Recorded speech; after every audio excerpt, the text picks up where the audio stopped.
Hello everyone, welcome to my channel. It's Kim here, and today is an abandoned art project. It's hard to say. So if you aren't familiar with my abandoned art projects, I have a whole box full of stuff that is either half finished or it was on the to-do list or something. And I'm just trying to make a dent in that box. It's probably going to take me all year, but I figured, you know what, each week I'm going to try to do something out of the box. And so far, this is project number 4, so I think I'm doing pretty good. I'm a little bit ahead of myself here. So this is a book that I gutted, took apart, and it is a Rembrandt, is some of his art images.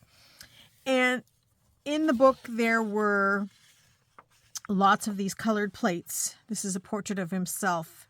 I thought I was going to keep it. It's not. Is that the same guy? Doesn't look like. Look at that lacy. It looks like he's wearing a placemat on his neck. Sorry. Anyway, it was full of these colored plates, and they have a look of linen. They're not really linen, but it has a linen look to it. It's embossed paper, sort of. And there were probably some that I took out to use for projects. I don't remember. It's been in the box for a while. But there were a handful of other ones. And in my last video, when I finished up, I said this was going to be my next project. And I casually mentioned that if anybody wanted the book plates, they could have them. And Candace asked for them. And I kept this one behind because I thought I was going to use it in this book. But at the last second, I changed my mind. So Candace, I will add this to the pile as well. So I think this brings you to a total of 8 plates, because I did ask her.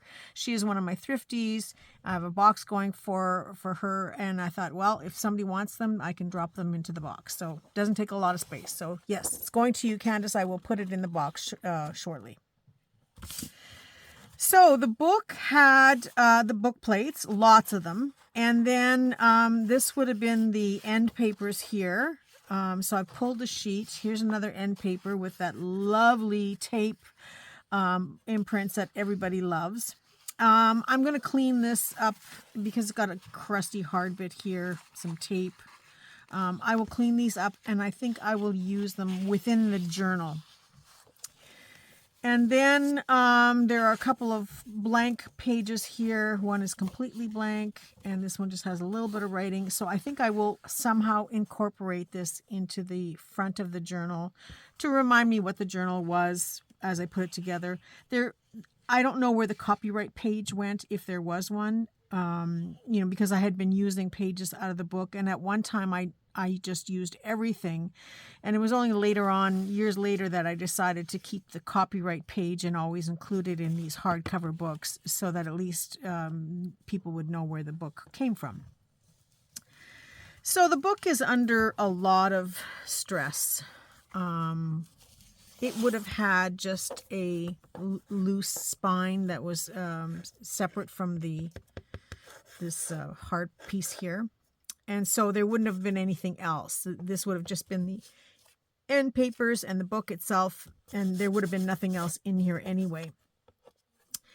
But it was their attempt, I guess, to save this book however they could, and they taped all of these corners, which is, if it was a brown leather, it would be okay, but because it's red, it's kind of ugly. But this is what it looks like on the corners. And I was going to take it off and do a brown leather because I did peel this one back, and then I took it off here. I thought I would just, sort of repair it. But this is totally discolored, this book board here. And so I either have to cover this with something else or work over top of it because it's not really attractive. But I thought, what, maybe I'll just play on the color as part of the journal. And, it has that same tape here to reinforce the spine, and they hand wrote the inscription and information on here. So the title and information. So I figured, I don't know that I'll keep it, but to take all this apart and redo it from scratch it's extra work. I don't really want the work. I want it done and gone. So I thought I would just build on the red a little bit. I may cover this. That's my thought process there. And then I would embellish this somehow so it doesn't look so tape-ish. So that's the back. There's all kinds of tape. I think it adds interest to the book, to be honest. Although the red is so red. But yeah, I think I will just leave it the way it is. And so my plan is to put in one signature. So it'll be a 3-hole pamphlet stitch. I will go through the journal, probably try to make my middle one somewhere around here and try to feed one of them into the R. I do want the spine. I'm going to cover part of this red. I don't want it all showing anyway. And again, in order to speed things up, I want to leave it a little bit rough. So that's the plan. And then, so what I will do is I will put a piece of chipboard in here to just to make everything smoothed out. And I will probably cover it with some fabric. And that will hide some of this red on the inside here. In the corners here, I'm going to probably put a couple of tuck spots where I have a tuck at the top. Am I on camera? Yeah. A tuck at the top of the corners, and then maybe a pocket down here. So that will take care of the tapeness. I don't mind the redness. That's the thing. I don't mind the redness. It's the tapeness that I'm not really fond of. Does that make sense? So I will put a pocket here that will somehow cover this a little bit. You'll still see it, of course, on this side. And then I will have some type of a tuck spot where you can tuck something in to tone it down there. So same with on the front of the book and the back of the book. So I will probably pause the camera and do or start getting everything ready for that part and come back and show you how I'm going to do it. The book, I was trying to think, what is it I want to do? And I looked at this fellow and I thought, I don't really want to cover him. I don't really want to cover Rembrandt, but it's no longer an art book, right? It is something else. So my thought was, actually, before I go into that, I'm going to tell you that these were the book pages that were left over. And while I was watching a video, and because I knew I was going to do this, I folded them all in half. There's 36 here. Help me. Somebody help me. I need some help. Seriously.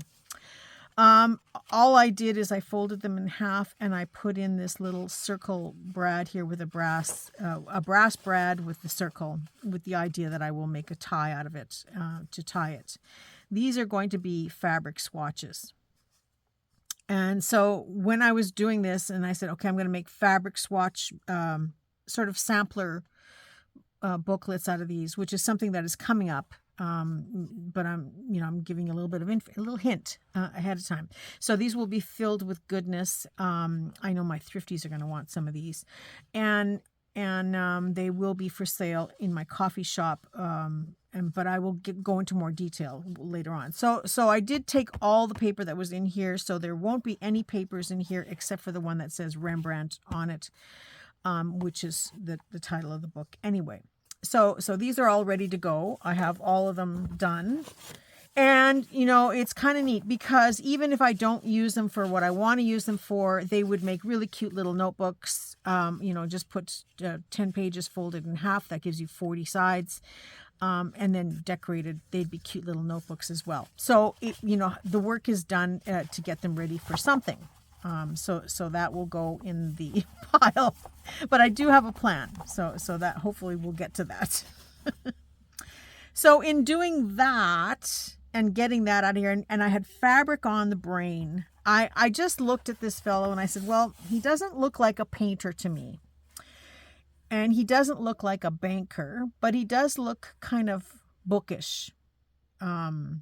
in a sense. And then when you, when I look at this fancy collar, I just said he's a tailor, a seamstress and a tailor, like a tailor, but he does both men and women's clothing. I think he does.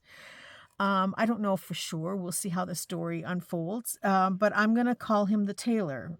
And so my idea is, because he sort of looked bookkeeper-ish, I'm going to use a lot of ledger paper, vintage ledger papers, and some different other ledger stuff. And I've got some ship record papers and just some old music book pages and stuff. And I thought I would incorporate, I do have some French document catalogs that could be used. They're digitals that I could use to put an assortment of fabrics in here, which is, like I said, where this fabric thing came from. And so, yeah, that is what I'm seeing. I think he's on a ship, and he's got all his fabric samples that he's going to have, and he's got all his fabrics that he's bringing with him wherever he's going. That's what I see. So there might be some maps in here because of his journey. There might be, some interesting ship things in here because he's on a ship. And I think he's kind of, he's got all these fabrics that he's bringing with him, and then of course there will be buttons and doilies, placemats for his neck collars.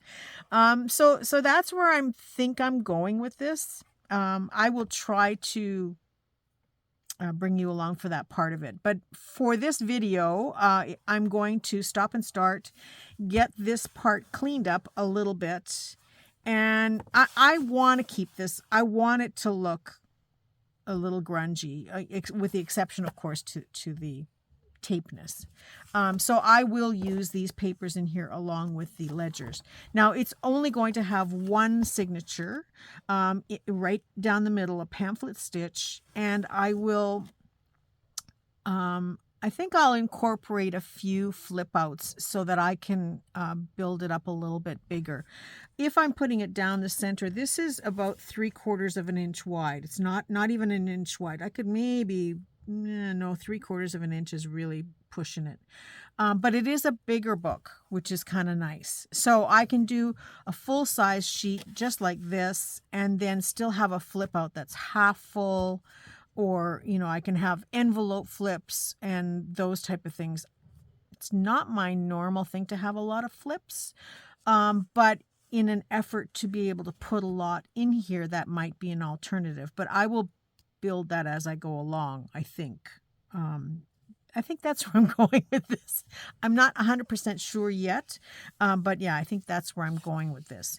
So I'm going to look for fabric swatches that are kind of tweedy and, maybe a little bit of silk, but in darker colors, some upholstery fabric, because he's bringing rolls and rolls of fabric with him on this ship, as far as I can tell.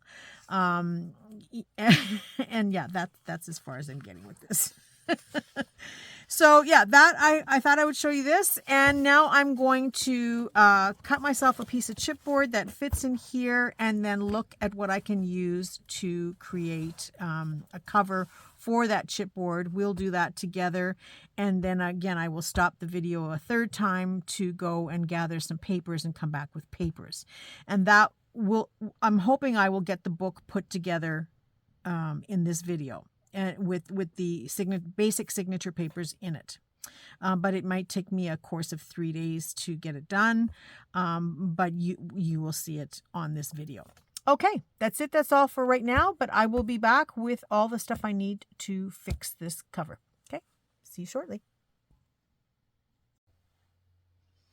And I'm back. It's about a week later. Not for you, but for me it is. But yeah, I'm back to work on the next part of this, and I have to clean out this edge a little bit. I've cut a piece of chipboard just off of a little cardboard box that I had, and I lined up 3 holes in here, but I think they might be think I have to fix that. I think I have to move this over. It looks a little bit longer. I'm going to put it about there. When I'm doing one signature, I don't really pay too much attention to, how accurate I am, because it's only one signature. It's not like I have to match it up to 2 or 3 where they're all going to be together in the book. So wherever the holes are, it really doesn't matter to me. But it is a little bit tight, as you can see. I have to get that squished in there. So I'm going to just cut out. You can see there's lots of this scruffy looking black stuff, and there is no real tool that is necessary. I just kind of scrape it off with whatever. Hope you can see my scrapings. I'll do this one side and then the other. It's kind of, some of it will flick off a little bit. It's not on there really. I don't know if it's glue or it might have been another little cloth on the inside. And then I've got all this part that's sticking up too. I'm going to first peel that away a little, and then I'm just going to take my scissors and cut away at that. Now there will be crumbs all over my desk. I will clear it off when I'm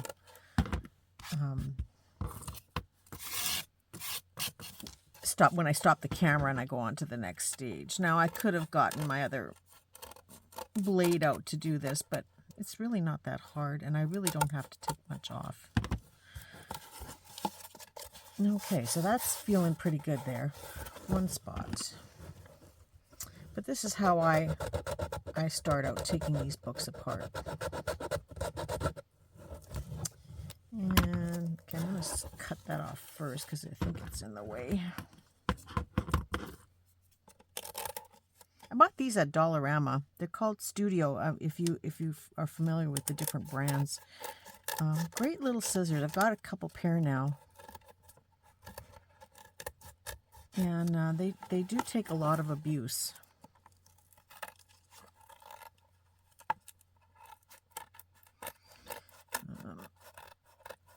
So they were only a couple bucks, and I really like them. If anybody is in Canada and wants to get them from Dollarama. Okay, so I'm just going to get rid of that thing. Yeah, it's coming off pretty easy. Hopefully it's nothing that I have to be seriously worried about as far as breathing it in, but usually my nose tells me quite quickly. I start getting a running nose if I'm doing stuff and it's dust that is bothering me or something. This doesn't seem to be. I think it's just I think it was some type of a paper tape that they, a bookbinding tape that they used. It doesn't seem to have much glue on it. So. Okay, I think that's pretty clean now. I have my little vacuum cleaner to clean this stuff up. I think I showed it to you in a video that when I bought it. Love that little thing. But it's too noisy to have on camera. Okay, that fits in there pretty good now. So the next thing, now I've made my little markers here, and I'll show you why in a second. I need a piece of cotton to cover this, something that will be attached to the book. I think I have a bag of stuff here. Oh, here we go. I always have all kinds of scraps. This is my neutral scraps, so there's usually some cotton in here. It's not long enough, I don't think. No. Well, maybe. Yeah, that'll work. No, I think I'll use this one. This is my go-to. So much of this. This fabric was a copyrighted fabric that had such rules on it that you couldn't use it. So now I only use it for binding. And I actually use it upside down. So it's their fault. They had their chance. Okay, so I only need it. Well, maybe this will be the perfect width. I don't know. It doesn't have to be very wide. Yeah, that'll do. So what I'm going to do is just quickly glue it down. So I gotta reach my glue. I put it in a different spot now. Actually, I need the whole thing.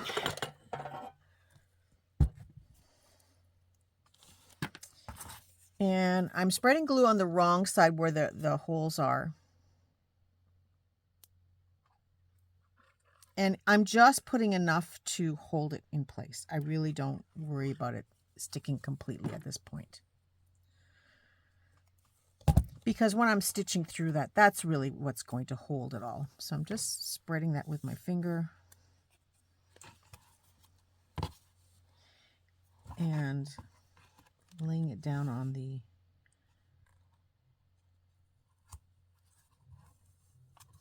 fabric strip that I've cut. Wipe that off on there. So that I can now have it to glue into my book so that it will cover the edges of those raw ugliness.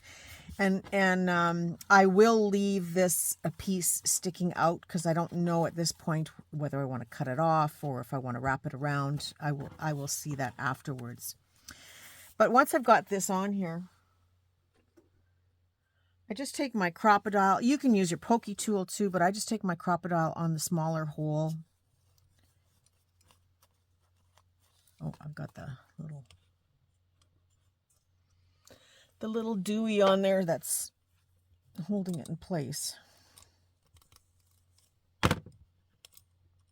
Or I'd like to make a marker. And why is it not going inside? Well, I guess I can just take it right off for now. Okay, so now I have the full width of my hole punch. And I'm just going to, using the small hole punch, just punch a hole in it. I can use my pokey tool as well, but this is just easy. Now I forget which was the right hole. I think it's this one, the new one. It's not, oh well. Not the end of the world.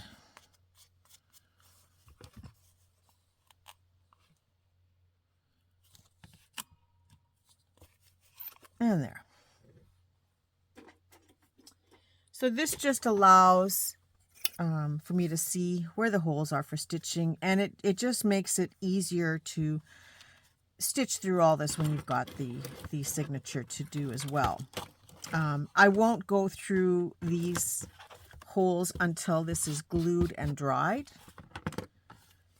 But now I'm going to put some glue. I just want to get rid of these little nubs that are here.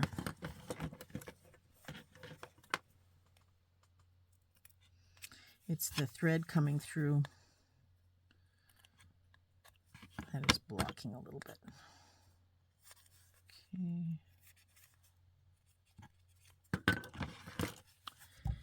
And then taking my glue,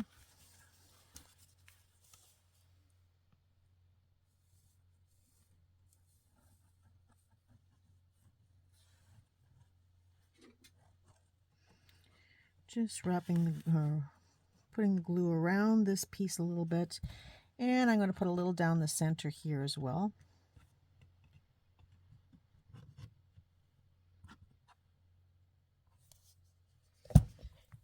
And my glue spreader, which still has last month's glue on it, or last week's glue, or whatever it was, whatever I glued last.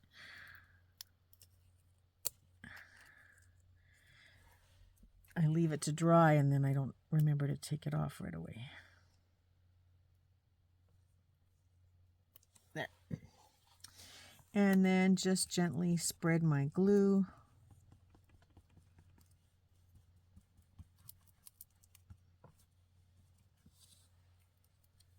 There we go. And lay this down inside.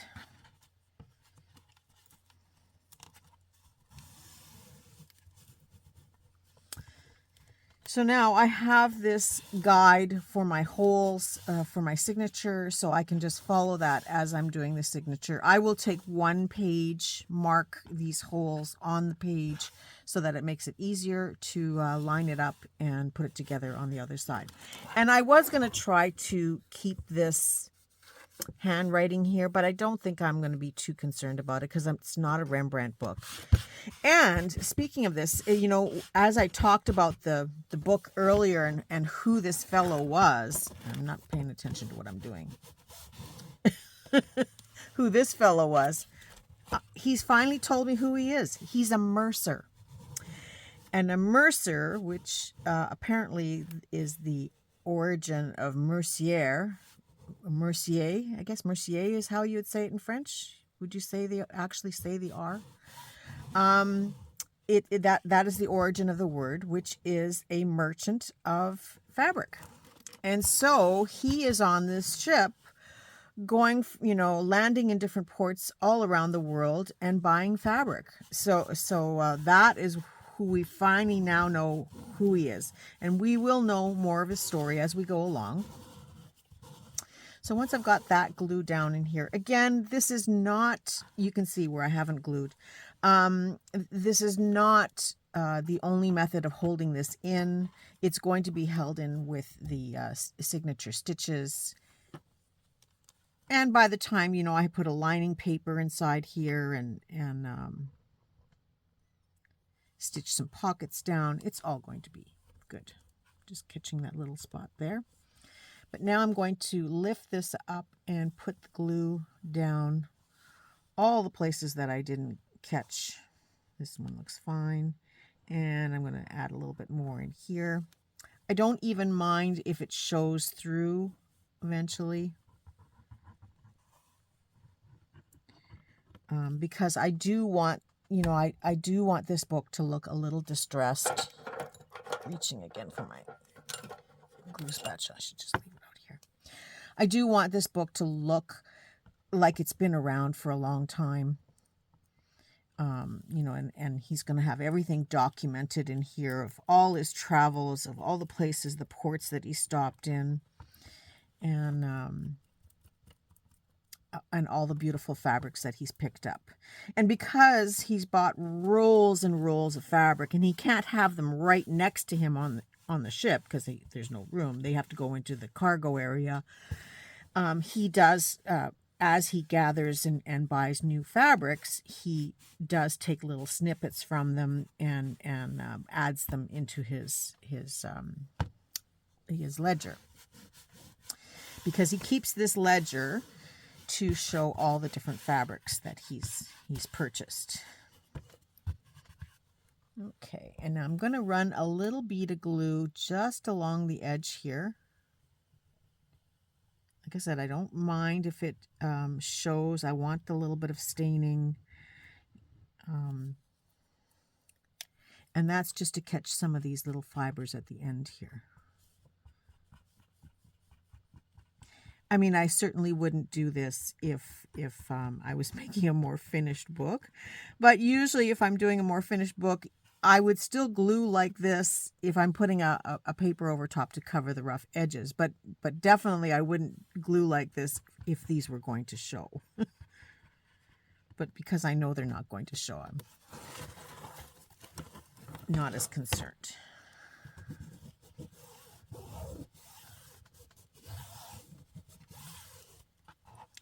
And then lifting again, I'm just going to catch those spots that I didn't catch. And this gets the glue also into those little crevices that are there from all that scraping we did. Now, everybody is different in their method of gluing, definitely. Do what works for you. This works for me.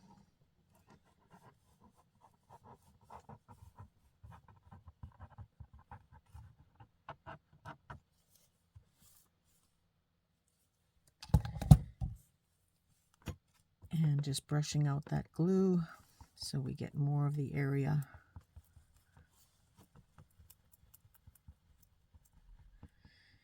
Now, as I was doing this, I have gathered the papers, but they're still all upstairs, because I do keep some stuff in my office that is more special papers and things. And some of my ledger books are in my office. But I have been, it's been a while since I started the beginning of this video. So as I've been walking past things and I see things, I've been gathering. So I'll show you what I've gathered, and then I will stop the camera and go and get all my papers, and we can start putting the signature together. Okay. So that is done there, and now I will just do that one little bead of light glue in here. You may not even be able to see much of it, but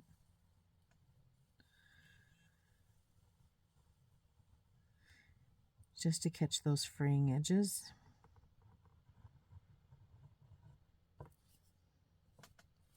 There's a thread here.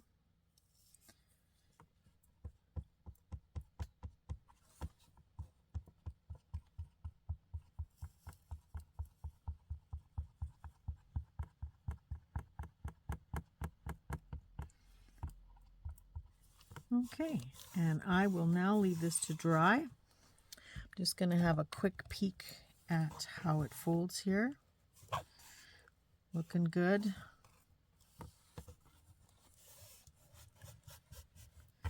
And looking good.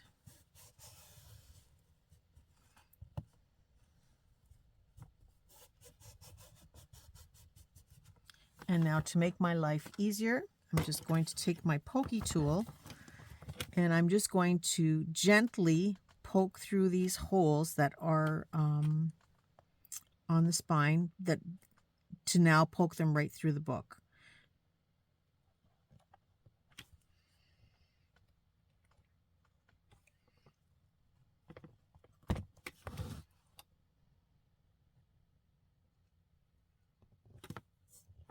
I probably could have waited till the book dried, but that would make sense, wouldn't it? And this just helps me to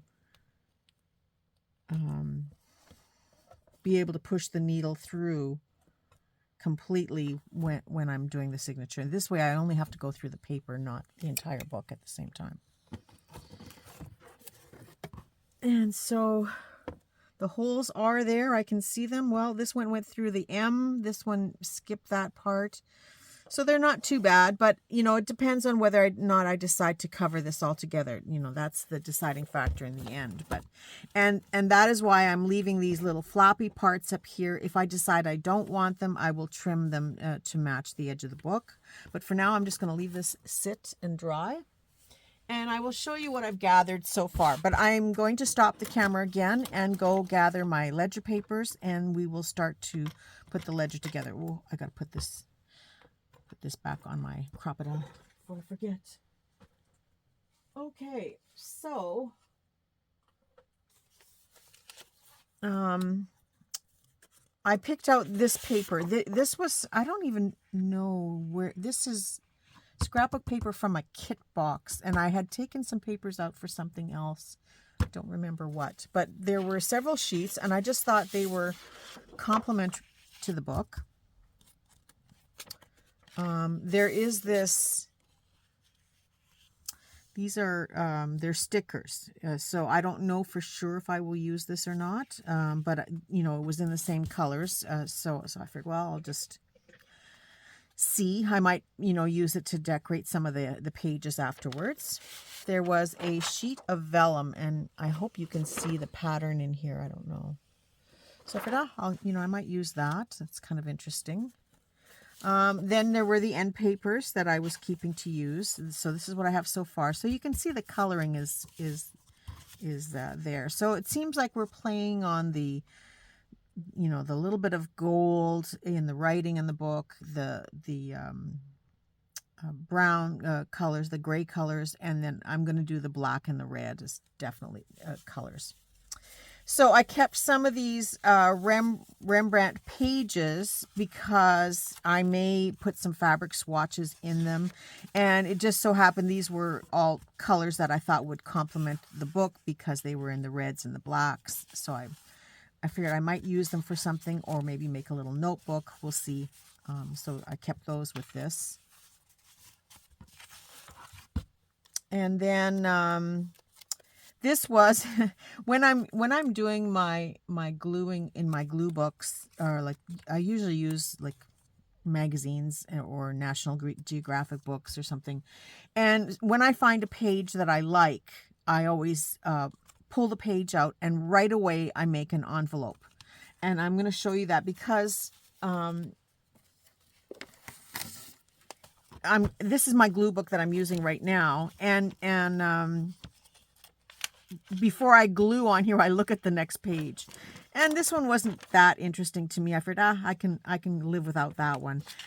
But then when I turn the page and I see this page, I just think, oh, I got to use this. So right away when I'm gluing, and I'll just do it right now because I want to show you how easy this is.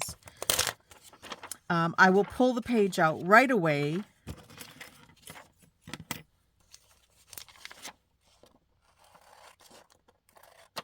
Trim off this, and I do leave the rough edges, but this has got a lot of crudiness to it. You know, it's very crunchy. So cut it off. And then, you know, I decide, do I want this to be a full-size envelope or do I want it to be a half envelope? And, you know, this one is kind of interesting. So I think I'm going to leave it as a whole envelope, a tall, thin envelope. So I would fold this in thirds, overlapping just slightly.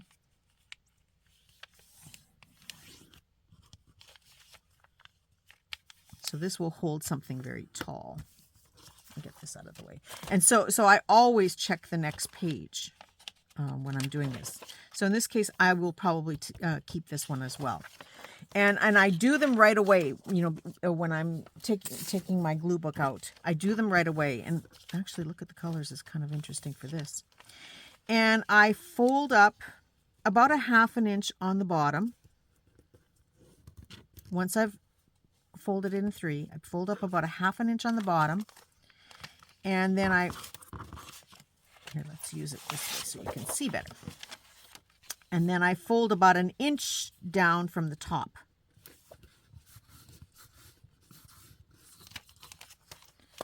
And, you know, if you want to use a bone folder to do that. And then I open this up. And while it's still folded, I cut my corners. So I start from the fold out, or from the other side back to the fold, whatever. And then I do the same thing on this side from the fold out.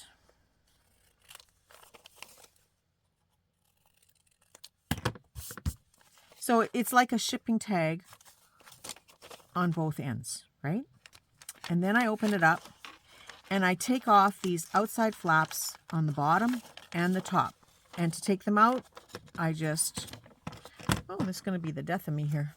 I just take my scissors and I cut on the other side of the fold just slightly so we don't have that fold line in there. And I do it kind of on an angle.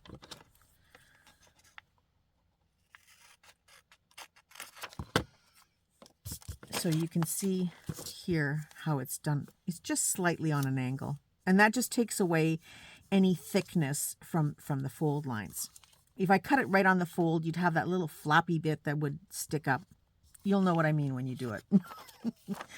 And then the same thing at the top. I just take my scissors and I cut on the other side of the fold just ever so slightly.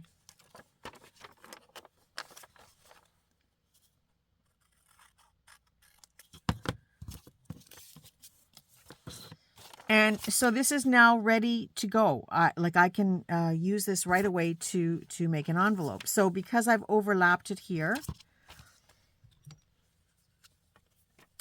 hopefully this works. I take my glue and I run my glue down the one side and then along the edge on the other side. This is the one that's overlapping on the outside.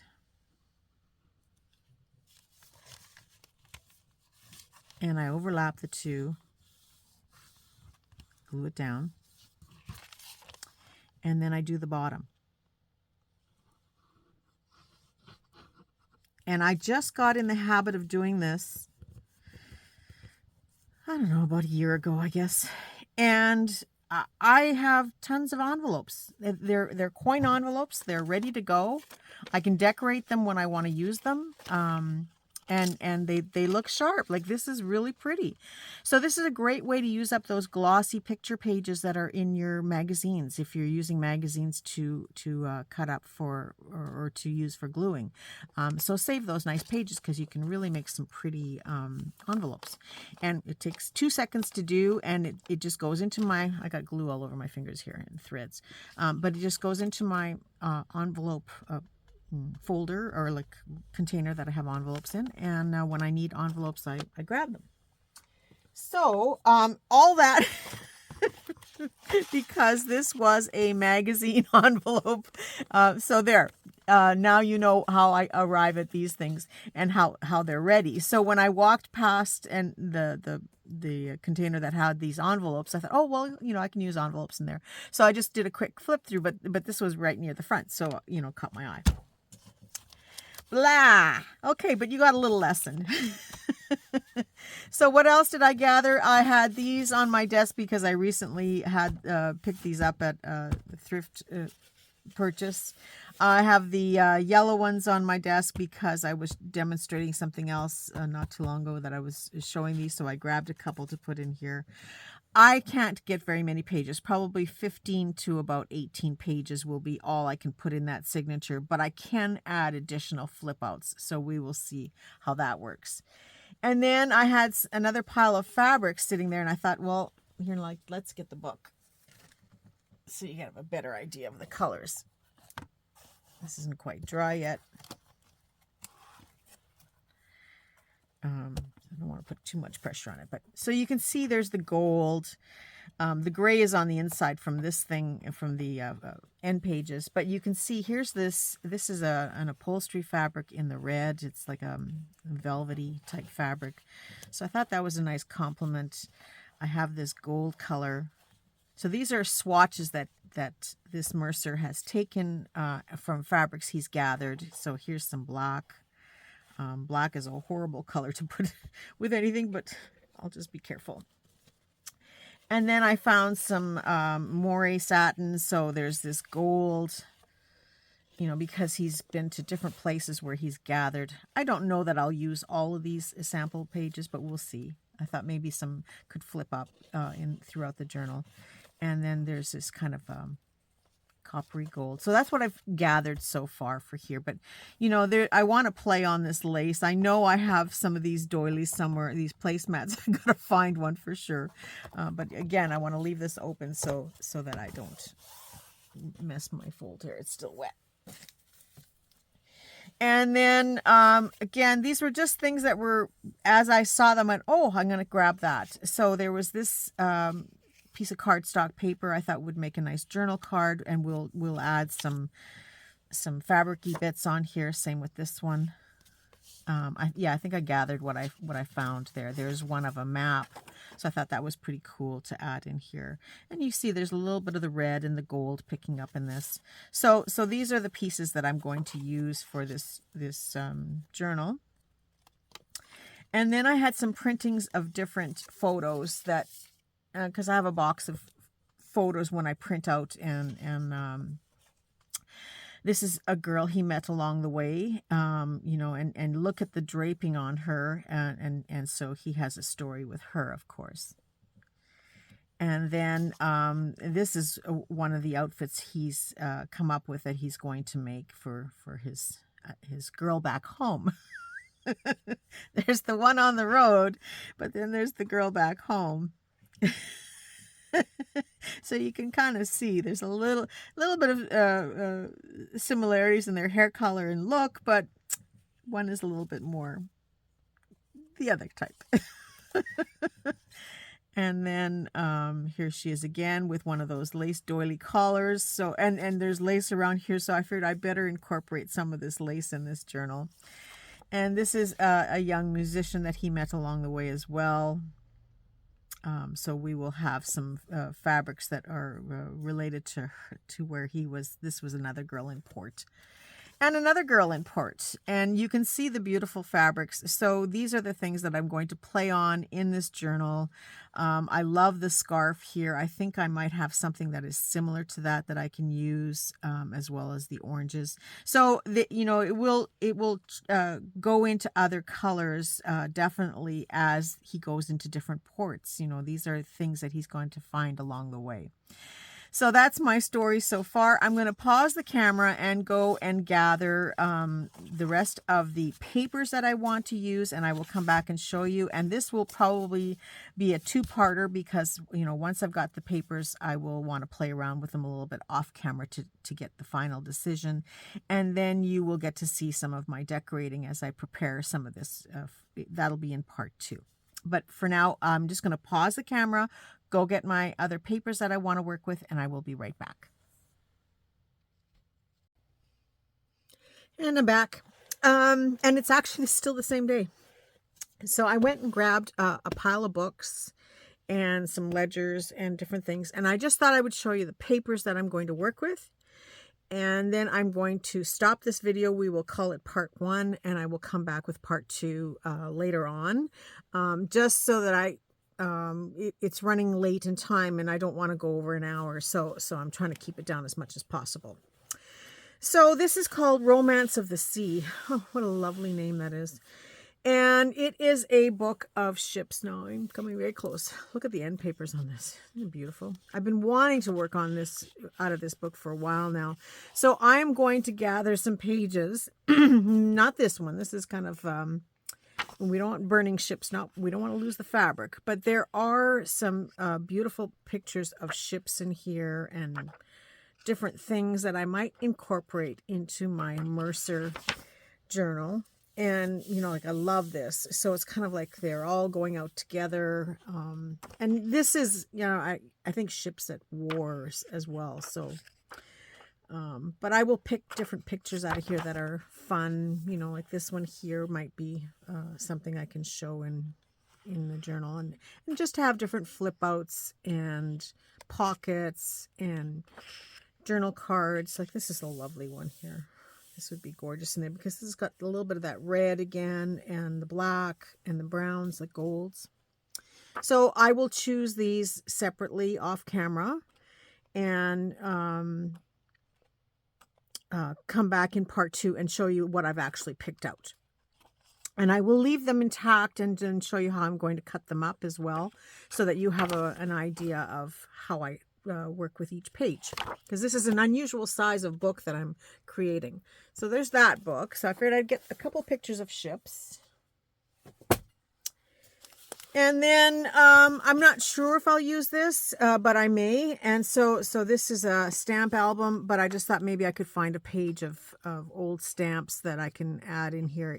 It's just an album that is blank. I don't think there's any stamps in here. Pretty sure there's not. So I will just, I like this one. It's got the separator here. So I might just use a page like this folded in half in the journal. Something that's a little bit more exotic looking, where it's worlds that are places this Mercer might have traveled. India would be a place where he might have gone to get some gorgeous sari fabrics. So these are things that I might incorporate in the pages. And then this is just a ledger page that I thought I would use. And look at this. I paid 40 cents for this book. Family budget book. Now, it doesn't sound like something you might use, but I just figured, the pages are nice enough to have one page like this, at least in the book. Lovely color. And I have this one, and this one's got, the pages are very yellowed, like it's not a white and green. So I thought, well, that might be kind of fun to use as well. It could be one of those fold out pages. So I would fold it, and then whatever's left over would be kind of a pull out from the page. This one seemed a little bit too pinky red to me, but and here again, I paid 50 cents for this. And I know I've used a lot from here. I think there was like 100 at one time. But it's a possibility, so I may pull a page out for that. This one I paid $3 for. This is in my regular stash, so I come back and take pages all the time from these books, but they're dwindling down now. This one is a distribution of expenses. I don't know that I will use this one because it's a little bit too modern looking, so I may pass on this one. This is the Chief Engineer's logbook. It's a shipping log, so I could use one or two of these pages in here. I think that would be fun to have in here, and I'll probably coffee stain them a little bit and distress them so that they don't look quite so current or new, and I'll probably do some writing in there and stuff. So I don't know what I'll write. I'll just scribble stuff in here. I got a couple of stamps I could use to stamp on here that would be interesting. But yeah, I kind of like that one. And now here's another large ledger. This would be more likely the one I would use. It's upside down. This would be one more likely that I will use because it's more neutral looking and there isn't a lot of information on here. So I can ink stain on here. I can add some fabrics and some writing, and because these are all things that he's keeping track of, the different ports he goes into. You know, he might have a page like this where he has the different fabrics he's picked up, where he was, and maybe a picture of the girl that was in port, you know, because he had to be reminded why he wanted to go back to Asia and why he wanted to go back to Singapore and all these different places, because, you know, he had those lovely ladies.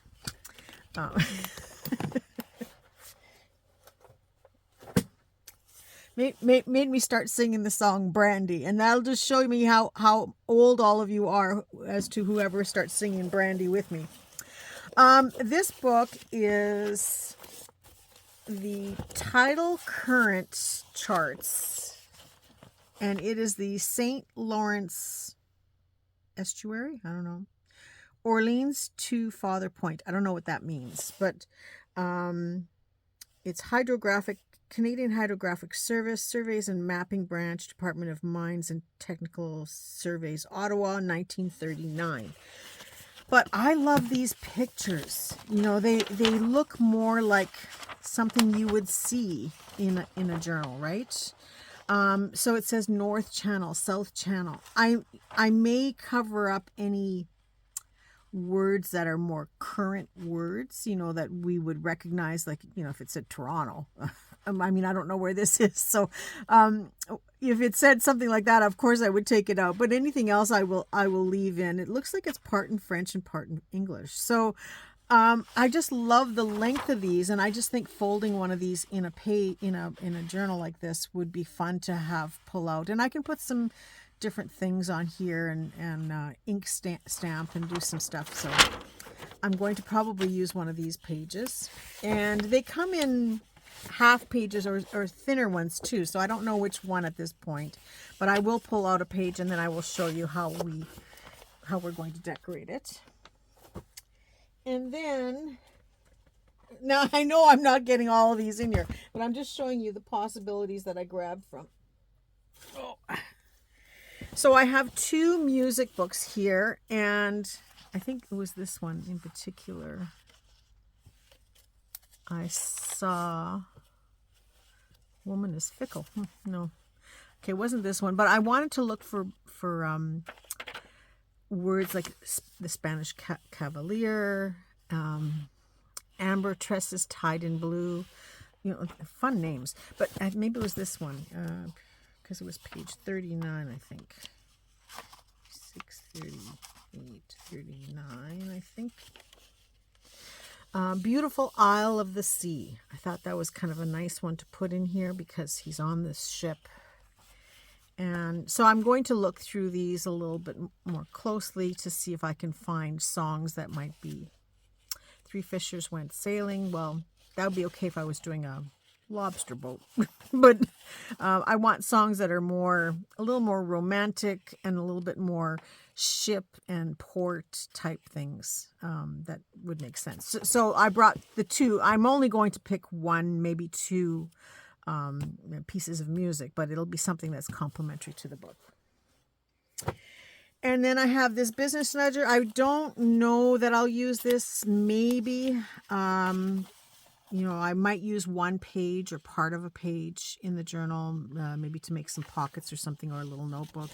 But I think there's a few here actually. I think these were from several journals, but I will maybe use one of these. I love the color of it, but I'm not sure. And then this one is blank pages. So I'm more likely to use these because I want whoever has the book to be able to write in it, of course. So that's another important factor to me, is being able to write in it. And then this one, because it's long and thin, I thought these would be great to make some note paper to put inside the journal. So I might use a couple sheets from here to make folded things to put in pockets that are folded that can be opened up and expanded. So there's that. And then the last thing that I have here is I have a brown paper bag. I said I was going to use one page from that, or like cut it down to a page. It was just a bag that we picked up in our travels the other day. So I figured I would cut this down to fit in the book. And then I printed some. Now these were printed on reused paper. So I printed out some of this. This is a French journal of textiles. It was a textile catalog, I think, or journal. This kit came from Lorna Taylor, Tailor Made Journals. She's on Etsy. You can find her. I got this from her years and years ago, but since then I have found an archival copy of this. So if you want to get these pages, which I'll show you, and that's not all, there's lots in her kit. If you want to get these pages, you can get them from Etsy right away. It's a digital that you can purchase, or if you wait a few weeks, I will have one for free that is very similar. And it is just, now I was using old paper, and so it would catch on my on the printer, and so I have to cut off those parts that I inked up. But it has like swatches that I can actually add a physical swatch to. I've used these papers before. It's one of my favorites. Lorna, this is one of my favorite digitals of yours. And so I can add the swatches. They're not going to be exactly the same, of course, but something very fun. And so I thought these would be a fun page to put in as well, to line in some pockets. Now, I may use these as flip outs, like trim them down and just have sections because it's not really writable. And my journals you have to be able to write in my journals. Otherwise, it's not a journal to me. So I may only use these as flip outs that come out of the page. As little extras that might have some fabric swatches on them. But they are very pretty. You can write in the margins and stuff too, but just fun pages to add into a journal regardless. They are in French. Don't ask me what they say, but I'm assuming they talk about the fabrics. So, it's old script, so it may not even be easy for someone who speaks and reads and writes French for them to decipher as well. I'm sure it would be equally hard in English. So for me to put fabrics on here, it's never going to be exactly what is being described on this paper. But less than half of us would know what it says if they could read it. But I will try to find something close enough to match the fabric to put in those swatches. And keeping in mind the colors that I would want to use, because this one is missing the fabric. So I don't know what this says. Maybe it's talking about a purple fabric. And I'm going to put something that's orange, so it may not match is what I'm saying. But only people who could read this old script in French would know exactly what it says. So please don't call me out if I use the wrong fabrics with it. But yeah, just lovely pieces. And some of them are, the color is so good, I may not even feel the need to cover them because they are so beautiful. But I might put like an overlay on them as well, just to have extra fabric swatches in there. But just fun stuff. So I just thought I would share those with you. Now this one has nothing on the back, so this is something I would put in as a signature page because there's lots of room here to write, and I haven't printed on the back side. These were pages that I had reused from something else, so that's why they're on both sides. But this one as well, this is just a ledger page that I thought I could do something up here with fabric again, and because this one says shanks, but now this says rib roast and fillet, so it's talking about food. But they needed to have food on the ship, so he probably wrote down different things that he bought in his journal as well. But that's my story. So that's where I'm going to leave off with this journal, and I will come back with part 2. I don't know when part 2 will be, but you will at least see part 1 for now. And this is almost dry, so I'm pretty happy with that, but I think you get a better idea. I also have to go and pick out some more fabrics and find some lace that matches his collar, and then some more photographs of the different port women that he met along the way. Yeah. So that's where I'm at. I hope you enjoyed this, and stay tuned for part 2, which will come soon. That's it. That's all. Have yourself a very creative day and a creative week, and I look forward to seeing you all soon. Bye for now.